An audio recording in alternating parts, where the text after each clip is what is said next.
The hangar echoed with the metallic clang of tools and voices. It was inspection day, and tensions were running high. A few enlisted techs stood near the maintenance bay, watching as Lieutenant Harris stormed toward the mechanic bench, face flushed with anger. "Who the hell authorized this modification?" he barked, slamming a clipboard onto the metal table. The woman behind the bench didn't even look up at first. Her hands were gloved, moving with quiet precision as she adjusted a torque wrench. Short hair tucked beneath a cap, grease streaked across her cheek, and eyes calm, too calm for someone being shouted at by an officer. "I did," she said evenly. Harris blinked. "You did." He took a step closer. "You're a civilian tech, not command. You don't just do anything without orders." She set the wrench down, finally meeting his gaze. "That adjustment kept your aircraft from losing power at 12,000 feet. "You're welcome." Murmurs rippled through the onlookers.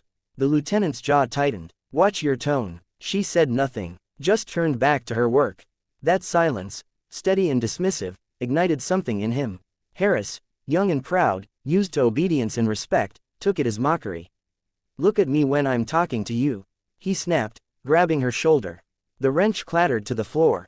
The entire hangar froze. She stood slowly, eyes shifting from his hand on her shoulder to his face. There was no fear in her expression, just a kind of cold disappointment. "Let go," she said quietly. He didn't. "You're way out of line, Missy."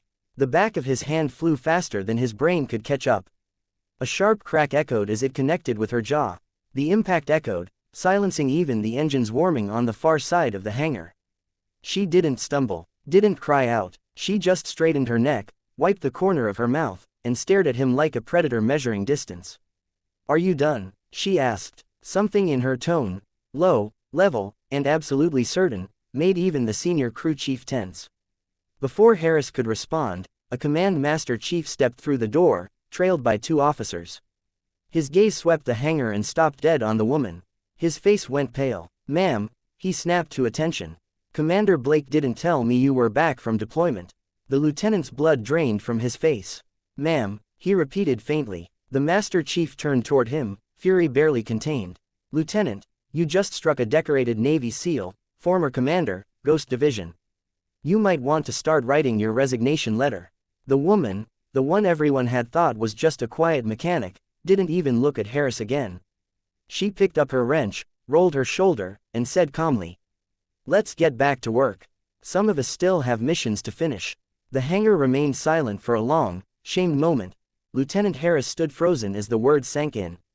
A Navy SEAL. His mind reeled, trying to process what the Master Chief had just said. Around him, the hangar crew had gone utterly silent. No one moved. No one even breathed. Commander Blake, the mechanic he'd just hit, was already walking toward the far end of the bay, calm as ever, rolling up the sleeves of her grease-stained coveralls. Her movements were methodical, almost surgical. She didn't need to shout or threaten. Her quiet confidence did all the talking. The Master Chief stormed up to Harris. "You know who she is, Lieutenant. That's Commander Evelyn Blake, Silver Star, Navy Cross, 3 classified commendations you'll never read about. She led the Ghost Division through operations you wouldn't survive a debriefing of." Harris' throat went dry. He could still see the faint red mark on her jaw, and the sight made him sick. I didn't know," he stammered. "That's the problem," the chief growled. "You didn't ask." Blake turned, eyes glinting under the hangar lights. "He doesn't need a lecture," she said evenly. "He needs perspective." She motioned for Harris to follow her. Hesitant, pale, and visibly shaken, he obeyed. The two walked into the training bay, the echo of their boots trailing behind them. The rest of the crew exchanged looks, half afraid, half curious. Inside the training area, Blake stopped beside a rack of dummy rifles and target boards. "You're an officer," she said, her voice calm but cold. "You think rank gives you control. But control isn't about shouting or hitting. It's about earning trust." She picked up a rifle, checked the chamber, and without another word, raised it. The weapon cracked, once, twice, 3 times. 3 rounds, 3 dead center hits on the far target. Not one miss. "Respect," she said, lowering the gun, "isn't given because of a stripe. It's kept because of discipline." Harris swallowed hard. His heart pounded, the sound of her words hammering deeper than any reprimand could. "Commander," he said quietly, She held up a hand. "You made a mistake. Own it. Learn from it. Then move forward. But remember this, Lieutenant. She stepped closer, voice dropping to a whisper only he could hear. If you ever raise your hand to one of my people again, I won't report you. I'll teach you what it means to face a SEAL. Her eyes held his for a long, unforgiving second before she turned away. The Master Chief met Harris at the doorway, shaking his head. You just hit a legend, son, he muttered. And she still treated you better than most would. Back in the hangar, Blake resumed work as though nothing had happened. The crew, now standing straighter, watched her with a mix of awe and guilt.